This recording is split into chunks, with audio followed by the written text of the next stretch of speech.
Hello friends, हर हर महादेव। हमारे channel में 1 से लेकर 9 अध्याय से पुराण का आप सुन चुके होंगे।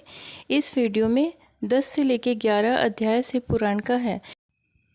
शिव पुराण में शिव जी के अनेक रूपों की गाथा है, जिसे सुनने से हमें पूर्ण फल मिलता है और शिव जी की कृपा के हम भागी होते हैं। चलिए फ्रेंड, हम अपने वीडियो की तरफ चलते हैं। श्री शिव पुराण रुद्र संहिता अध्याय 10। श्रीहरि को सृष्टि की रक्षा का भार एवं भोग मोक्ष दान का अधिकार दे भगवान शिव का अंतर्ध्यान होना। परमेश्वर शिव बोले, उत्तम व्रत का पालन करने वाले हरे विष्णु, अब तुम मेरी दूसरी आज्ञा सुनो। उसका पालन करने से तुम सदा समस्त लोकों में माननीय और पूजनीय बने रहोगे। ब्रह्मा जी के द्वारा रचे गए लोक में जब कोई दुख या संकट उत्पन्न हो तब तुम उन संपूर्ण दुखों का नाश करने के लिए सदा तत्पर रहना। तुम्हारे संपूर्ण दुस्सह कार्यों में मैं तुम्हारी सहायता करूंगा।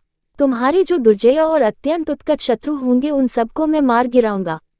हरे, तुम नाना प्रकार के अवतार धारण करके लोक में अपने उत्तम कीर्ति का विस्तार करो और सबके उद्धार के लिए तत्पर रहो। तुम रुद्र के ध्येय हो और रुद्र तुम्हारे ध्येय हैं। तुम में और रुद्र में कुछ भी अंतर नहीं है। जो मनुष्य रुद्र का भक्त होकर तुम्हारी निंदा करेगा उसका सारा पुण्य तत्काल नष्ट हो जाएगा। पुरुषोत्तम विष्णु, तुमसे द्वेष करने के कारण मेरी आज्ञा से उसको नर्क में गिरना पड़ेगा। ये बात सत्य है, इसमें संशय नहीं है। तुम इस लोक में मनुष्य के लिए विशेष सहयोग और मोक्ष प्रदान करने वाले और भक्तों के ध्येय तथा पूज्य होकर प्राणियों का निग्रह और अनुग्रह करो। ऐसा कहकर भगवान शिव ने मेरा हाथ पकड़ लिया और श्री विष्णु को सौंपकर उनसे कहा, तुम संकट के समय सदा इनकी सहायता करते रहना। सबके अध्यक्ष होकर सभी को भोग और मोक्ष प्रदान करना और सर्वदा समस्त कामनाओं का साधक एवं सर्वश्रेष्ठ बने रहना। जो तुम्हारी शरण में आ गया वह निश्चय ही मेरी शरण में आ गया। जो मुझ में और तुम में अंतर समझता है वह अवश्य नरक में गिरता है। ब्रह्मा जी कहते हैं, देवर्षि नारद, भगवान शिव का ये वचन सुनकर मेरे साथ भगवान विष्णु ने सबको वश में करने वाले विश्वनाथ को प्रणाम करके मंदस्वर में कहा। श्री विष्णु बोले, करुणा सिंधु जगन्नाथ शंकर, मेरी यह बात सुनिए। मैं आपकी आज्ञा के अधीन रहकर यह सब कुछ करूंगा। स्वामी, जो मेरा भक्त होकर आपकी निंदा करे उसे आप निश्चय ही नरकवास प्रदान करें। नाथ, जो आपका भक्त है वह मुझे अत्यंत प्रिय है। जो ऐसा जानता है उसके लिए मोक्ष दुर्लभ नहीं है। श्रीहरि का ये कथन सुनकर दुखहारी हर ने उनकी बात का अनुमोदन किया और नाना प्रकार के धर्मों का उपदेश देकर हम दोनों के हित की इच्छा से हमें अनेक प्रकार के वर दिए। इसके बाद भक्त वत्सल भगवान शंभु कृपा पूर्वक हमारी ओर देखकर हम दोनों के देखते देखते जैसे वही अंतर्ध्यान हो गए। तभी से इस लोक में लिंग पूजा का विधान चालू हुआ है। लिंग में प्रतिष्ठित भगवान शिव भोग और मोक्ष देने वाले हैं। शिवलिंग की जो वेदी या अर्धा है वह महादेवी का स्वरूप है और लिंग साक्षात महेश्वर का लय का अधिष्ठान होने के कारण भगवान शिव को लिंग कहा गया है, क्योंकि उन्हीं में निखिल जगत का वास होता है। महामुनि, जो शिवलिंग के समीप कोई कार्य करता है उसके पुण्य फल का वर्णन करने की शक्ति मुझ में नहीं है। अध्याय 10 समाप्त। ओम नमः शिवाय। श्री शिव पुराण रुद्र संहिता अध्याय 11। शिव पूजन की विधि तथा उसका फल। ऋषि बोले, व्यास शिष्य महाभागव सूत जी, आपको नमस्कार है। आज आपने भगवान शिव की बड़ी अद्भुत एवं परम पावन कथा सुनाई है। दयानिधे, ब्रह्मा और नारद जी के संवाद के अनुसार आप हमें शिव पूजन की वह विधि बताइए जिससे यहाँ भगवान शिव संतुष्ट होते हैं। ब्राह्मण, क्षत्रिय, वैश्य और शूद्र सभी शिव की पूजा करते हैं। वह पूजन कैसे करना चाहिए? आपने व्यास जी के मुख से इस विषय को जिस प्रकार सुना है वह बताए। महर्षियों का ये कल्याणप्रद एवं श्रुति सम्मत वचन सुनकर सूत जी ने उन मुनियों के प्रश्न के अनुसार सब बातें प्रसन्नता पूर्वक बताईं। सूत जी बोले, मुनीश्वरों, आपने बहुत अच्छी बात पूछी है, परंतु वह रहस्य की बात है। मैंने इस विषय को जैसा सुना है और जैसी मेरी बुद्धि है उसके अनुसार आज कुछ कह रहा हूँ। जैसे आप लोग पूछ रहे हैं उसी तरह पूर्व काल में व्यास जी ने सनत कुमार जी से पूछा था, फिर उसे उपमन्यु जी ने भी सुना था। व्यास जी ने शिव पूजन आदि जो भी विषय सुना था उसे सुनकर उन्होंने लोकहित की कामना से मुझे बता दिया था। इसी विषय को भगवान श्री कृष्ण ने महात्मा उपमन्यु से सुना था। पूर्व काल में ब्रह्मा जी ने नारद जी से इस विषय में जो कुछ कहा था वही इस समय मैं कहूँगा। ब्रह्मा जी ने कहा, नारद, मैं संक्षेप से लिंग पूजन की विधि बता रहा हूँ, सुनो। जैसा पहले कहा गया है वैसा जो भगवान शंकर का सुखमय, निर्मल एवं सनातन रूप है उसका उत्तम भक्ति भाव से पूजन करें। इससे समस्त मनोवांछित फल की प्राप्ति होगी। दरिद्रता, रोग, दुख तथा शत्रु जनित पीड़ा ये 4 प्रकार के कष्ट तभी तक रहते हैं जब तक मनुष्य भगवान शिव का पूजन नहीं करता। भगवान शिव की पूजा होते ही सारे दुख विलीन हो जाते हैं और समस्त सुखों की प्राप्ति हो जाती है। तत्पश्चात समय आने पर उपासक की मुक्ति भी होती है। जो मानव शरीर का आश्रय लेकर मुख्यतया संतान सुख की कामना करता है, उसे चाहिए कि वह संपूर्ण कार्य और मनोहर्थ के साधक महादेव जी की पूजा करें। ब्राह्मण, क्षत्रिय, वैश्य और शूद्र भी संपूर्ण कामनाओं तथा प्रयोजनों की सिद्धि के लिए क्रम से विधि के अनुसार भगवान शंकर की पूजा करें। प्रातःकाल ब्रह्म मुहूर्त में उठकर गुरु तथा शिव का स्मरण करके तीर्थों का चिंतन एवं भगवान विष्णु का ध्यान करें। फिर मेरा, देवताओं का और मुनि आदि का भी स्मरण चिंतन करके स्तोत्र पाठ पूर्वक शंकर जी का विधि पूर्वक नाम ले। उसके बाद शय्या से उठकर निवास स्थान से दक्षिण दिशा में जाकर मल त्याग करें। एकांत में मल विसर्जन करना चाहिए। उसे शुद्ध होने के लिए जो विधि मैंने सुन रखी है, उसी को आज कहता हूँ। मन को एकाग्र करके सुनो। ब्राह्मण गुदा की शुद्धि के लिए उसे 5 बार शुद्ध मिट्टी का लेप करें और क्षत्रिय 4 बार, वैश्य 3 बार और शूद्र 2 बार विधिपूर्वक गुदा की शुद्धि के लिए उसमें मिट्टी लगाएं। दोनों हाथों में भी मिट्टी लगा कर धोएं। स्त्रियों को शूद्र की भांति अच्छी तरह मिट्टी लगानी चाहिए। हाथ पैर धोकर पूर्वा शुद्ध मिट्टी ले और उसे लगाकर दांत साफ करें। फिर अपने वर्ण के अनुसार मनुष्य दतुवन करें। ब्राह्मण को 12 अंगुल की दातुन करनी चाहिए, क्षत्रिय 11 अंगुल, वैश्य 10 अंगुल और शूद्र की 9 अंगुल करें। ये दतुवन का मान बताया गया है। मनुस्मृति के अनुसार काल दोष का विचार करके ही दतुआ करें या त्याग दें।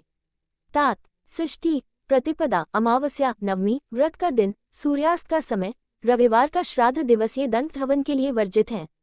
इनमें दतुवन नहीं करना चाहिए। उसके पश्चात तीर्थों के जल से आदि में जाकर विधि पूर्वक स्नान करना चाहिए। विशेष देशकाल आने पर मंत्रोच्चारण पूर्वक स्नान करना उचित है। स्नान के पश्चात पहले आचमन करके वह वस्त्र धारण करें। फिर सुंदर एकांत स्थान में बैठकर संध्या विधि का अनुष्ठान करें। यथा योग्य संध्या विधि का पालन करके पूजा का कार्य आरंभ करें। मन को सुस्थिर करके पूजा गृह में प्रवेश करें। वहां पूजन सामग्री लेकर सुंदर आसन पर बैठे। पहले न्यास आदि करके क्रम से हर महादेव जी की पूजा करें। शिव की पूजा से पहले गणेश जी की, द्वारपालों की और दिक्पालों की भी भली भांति पूजा करके पीछे देवता के लिए पीठ स्थान की कल्पना करें अथवा अष्टदल कमल बनाकर पूजा द्रव्य के समीप बैठे और उस कमल पर ही भगवान शिव को समासीन करें। तत्पश्चात 3 आचमन करके पुनः दोनों हाथ धोकर 3 प्राणायाम करके मध्यम प्रणव अर्थात कुंभक करते समय त्रिनेत्रधारी भगवान शिव का इस प्रकार ध्यान करें। उनके 5 मुख हैं, 10 भुजाएं हैं, शुद्ध स्फटिक के समान कांति है, सब प्रकार के आभूषण उनके श्री अंगों को विभूषित करते हैं तथा वे व्याघ्र चर्म की चादर ओढ़े हुए हैं। इस तरह ध्यान करके ये भावना करें कि मुझे भी इनके समान ही रूप प्राप्त हो जाए। ऐसी भावना करके मनुष्य सदा के लिए अपने पाप को भस्म कर डाले। इस प्रकार भावना द्वारा शिव का ही शरीर धारण करके उन परमेश्वर की पूजा करें। शरीर शुद्धि करके मूल मंत्र का कर्मशः न्यास करें अथवा सर्वत्र प्रणव से ही सदंग न्यास करें। ओम इत्यादि रूप से संकल्प वाक्य का प्रयोग करके फिर पूजा आरंभ करें। पाद्य, अर्घ्य और आचमन के लिए पात्रों को तैयार करके रखें। बुद्धिमान पुरुष विधि पूर्वक भिन्न भिन्न प्रकार के 9 कलश स्थापित करें। उन्हें कुशाओं से ढक कर रखें और कुशाओं से ही जल लेकर उन सब का प्रोक्षण करें। तत्पश्चात उन सभी पात्रों में शीतल जल डालें। खस और चंदन को वाद्य पात्र में रखें। चमेली के फूल, शीतल चीनी, कपूर, बड़ की जड़ और तमाल इन सबको यथोचित रूप से कूट पीसकर चूर्ण बना लें और आचमनीय के पात्र में डालें। इलायची और चंदन को तो सभी पात्रों में डालना चाहिए। देयादि देव महादेव जी के पार्श्व भाग में नंदीश्वर का पूजन करें। गंध, धूप और भांति भांति के द्वीपों द्वारा शिव की पूजा करें। फिर लिनग शुद्धि करके मनुष्य प्रसन्नता पूर्वक मंत्र समूहों के आदि में प्रणव तथा अंत में नमः पद जोड़ करके उनके द्वारा इष्टदेव के लिए यथोचित आसन की कल्पना करें। फिर प्रणव से पद्मासन की कल्पना करके ये भावना करें कि इस कमल का पूर्व दल साक्षात अनिमा नामक ऐश्वर्य रूप तथा अविनाशी है, दक्षिणा दल लघिमा है और पश्चिमी दल महिमा है, उत्तर दल प्राप्ति है, अग्नि कोण का दल पराक्रम्य है, नेतृत्व कोण का दल ईश्त्व है, वायव्य कोण का दल वशित्व है, ईशान कोण का दल सर्वज्ञत है और उस कमल की कर्णिका को सोम कहा जाता है। सोम के नीचे सूर्य है, सूर्य के नीचे अग्नि है और अग्नि के नीचे धर्म आदि के स्थान है। क्रमशः से ऐसी कल्पना करने के पश्चात चारों दिशाओं में अव्यक्त महतत्व अहंकार और उनके विकारों की कल्पना करें। सोम के अंत में सत, रज और तम इन तीनों गुणों की कल्पना करें। इसके बाद सद्योजातम प्रज्ञामी इत्यादि मंत्र से परमेश्वर शिव का आवाहन करें। ओम वामदेवाय नमः इत्यादि वामदेव मंत्र से उनको आसन पर विराजमान करें। फिर ओम तत्पुरुषाय वैदेही इत्यादि रुद्र गायत्री द्वारा इष्ट देव का सानिध्य प्राप्त करके उन्हें अघोरभ्य इत्यादि अघोर मंत्र से वहां निरुद्ध करें। फिर ईशानाम सर्वविद्याना इत्यादि मंत्र से आराध्य देव का पूजन करें। पाद्य और आचमनीयम अर्पित करके अर्घ्य दे। तत्पश्चात गंध और चंदन मिश्रित जल से विधि पूर्वक रुद्रदेव को स्नान कराएं। पंचगव्य निर्माण की विधि से 5 द्रव्यों को एक पत्र में लेकर प्रणव से ही अभिमंत्रित करके उन मिश्रित गव्य पदार्थों द्वारा भगवान को नहलाएं। तत्पश्चात पृथक पृथक दूध, दही, मधु, घी, गन्ने के रस से नहलाकर समस्त अभिष्टों के दाता और हितकारी पूजनीय महादेव जी का प्रणव के उच्चारण पूर्वक पवित्र द्रव्यों द्वारा अभिषेक करें। पवित्र जल पात्रों में मंत्रोच्चारण पूर्वक जल डालें। डालने से पहले साधक श्वेत वस्त्र से उस जल को यथोचित रीति से छान लें। उस जल को तब तक दूर न करे जब तक इष्ट देव को चंदन न चढ़ा दे। तब सुंदर द्वारा प्रसन्नता पूर्वक शंकर जी की पूजा करें। उनके ऊपर कुश, अपामार्ग, कपूर, चमेली, चंपा, कनेर, कमल आदि जाएं और पूजा करें। परमेश्वर शिव के ऊपर जल की धारा की व्यवस्था करें। जल के द्वारा मंत्रोच्चारण पूर्वक पूजा करनी चाहिए। ये समस्त फलों को देने वाली होती है। ओम नमः शिवाय। शिव पुराण के 10 और 11 अध्याय पूर्ण हुए। हमारे साथ बने रहने के लिए बहुत बहुत धन्यवाद। ऐसे ही भगवान जी की रोचक कथाओं से अवगत रहने के लिए हमारे साथ जुड़े रहिए। और हमारा वीडियो अच्छा लगता हो तो please like, comment, subscribe, share it. Thank you friends. फिर मिलेंगे हम अगले वीडियो पे।